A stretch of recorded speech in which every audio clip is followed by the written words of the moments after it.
So nga po mag-aakala niyo, napakaliit na generator na ito ay kaya pala magpaandar ng isang 0.5 horsepower na aircon. Tingnan nyo, napaka-portable. Yung kanyang 4 na litro ay kayang tumakbo hanggang 8 oras. Na-testing na ba natin ito? Oo mga ka-Best Buys, marami tayong mga kliyente na nagsasabi na kaya talagang tumakbo kahit magdamag ng ating generator sa ating 0.5 horsepower na aircon.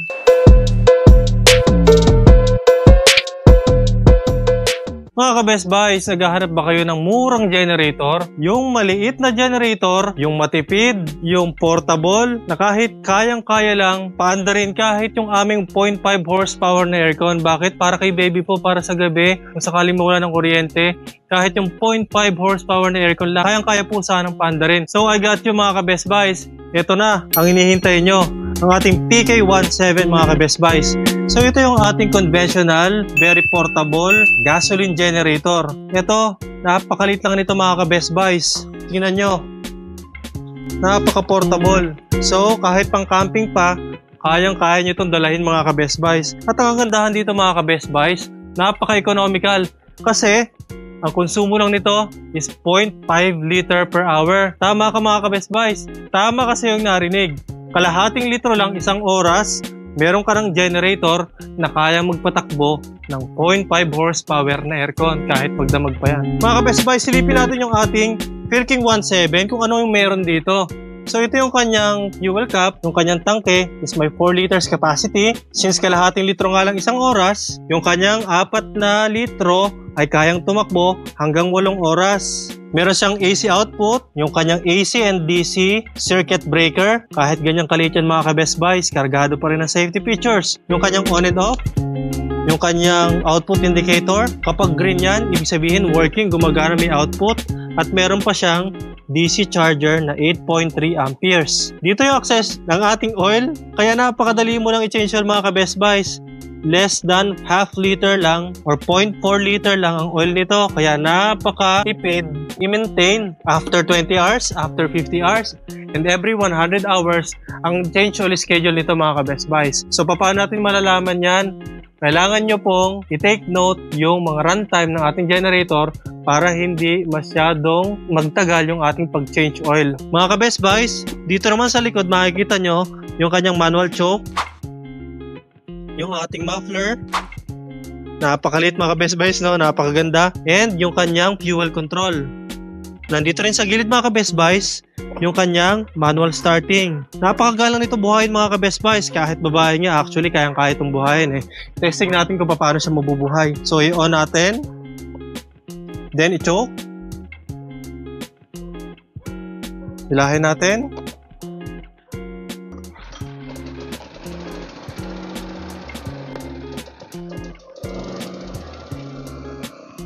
napaandaran natin to kayo ng mga ka-Best Buys. Kaya, hindi na pala natin kailangan ito. Ayan lang, gano'n siya mga ka-Best Buys.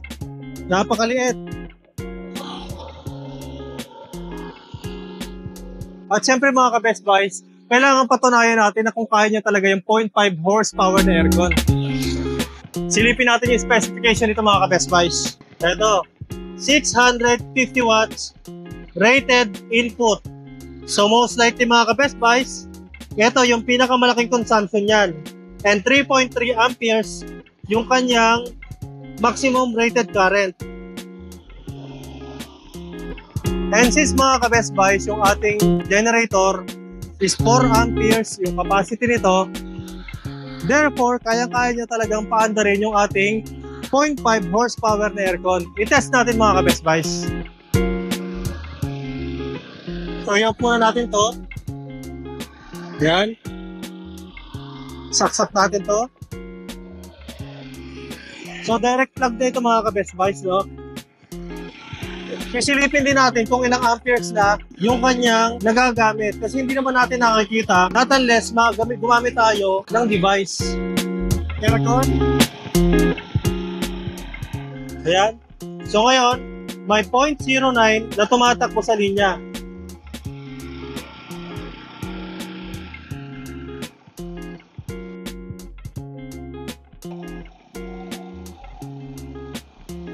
Ayan. Ito, tihangin na. So, naka-low-fan pa lang tayo mga ka-Best Buys. Pwede na natin i-low-fan. Kapag naka-low-fan lang siya mga ka-Best Buys, pwede na natin unti-unting ipasok to. Yung thermostat niya. Ayan. So, kung narinig nyo mga ka-Best Buys, sumatungal na yung ating generator dahil nag-kick in na siya. Silipin natin yung initial surge. Ayan, 2.2 amperes. Ibig sabihin, nagsimula na siyang kumonsumo sa kanyang max power. Pwede na natin ngayon siyang isagad. High cool. And isagad na natin yung ating thermostat. So, ganun lang mga ka-Best Buys para hindi magkaroon ng load shock yung ating generator. Kapag po kasi binigla natin na ipasok yung maximum power ng ating mga appliances, nagkakaroon ng load shock yung generator. Silipin natin ngayon mga ka-Best Buys. Ayan. So, working na yung ating aircon. Napakalamig, di ba? Malamig naman, di ba? Opo. Okay? O, tapos, kung makikita nyo, gumagalaw ito, ibig sabihin, working talaga siya. Silipin natin yung consumption ng ating aircon. Ayan. So, may 2.8 amperes na consumption yung ating aircon. Ngayon mga ka-Best Buys, na-testing na ba natin ito? Oo mga ka-Best Buys, marami tayong mga kliyente na nagsasabi na kaya talagang tumakbo kahit magdamag ng ating generator sa ating 0.5 horsepower na aircon.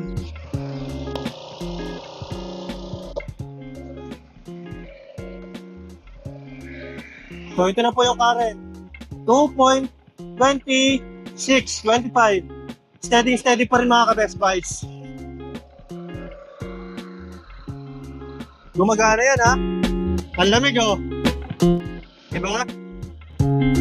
Ang lamig. Ayan. Para mapatunayan natin mga ka-Best Buys na ito lang yung kinukonsumo ng ating 0.5 horsepower.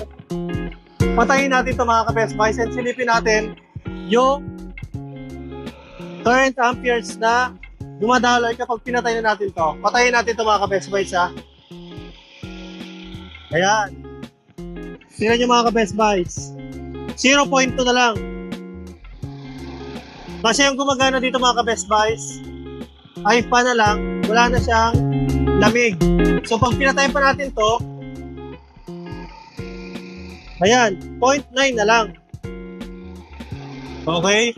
So wala na siya, hindi na gumagana. So ayan, patayin natin yung generator mga ka-Best Buys para magkaintindihan tayo.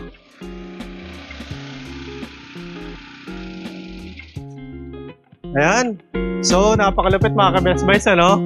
So, yung mga pong mag-aakala na yung napakaliit na generator na ito ay kaya pala magpaandar ng isang 0.5 horsepower na aircon. Napakahalaga rito mga ka-Best Buys dahil yung ating Philking PK17 is just 17,500. Ito, napaka-portable pa, napakatipid sa gasolina, and yung warranty nito mga ka-Best Buys is 2 months or 100 hours of whichever comes first. And pwede nating i-replace yung parts nito. Ganun siya kalupit mga ka-Best Buys. Saan ka ba makakaharap ng warranty na 2 months na kayang ibangga? Diba? Halos lahat ng seller natin dito sa Pilipinas napakababa ng warranty, at least 1 week lang. Ito, dahil sigurado tayo dito sa kanyang quality, 2 months ang warranty nito mga ka-Best Buys. Ganun siya kalupit. So maraming salamat mga ka-Best Buys sa inyong panonood. And for your inquiries, comments, and suggestion, maaari kayong mag-text o tumawag directly sa aming hotline number na flash din sa inyong screen. Bisitahin ang aming Facebook, YouTube, and TikTok for more videos. Nga pala mga ka-Best Buys, pwede din po kayong bumili ng mga Philking products natin sa Kalumpit, Bulacan, kay Sir Lyco Perbon, and dyan sa San Miguel, Bulacan, kay Engineer Franco. Ayan po. So maraming salamat sa panonood mga ka-Best Buys. Mag-ingat po tayo palagi. God bless po.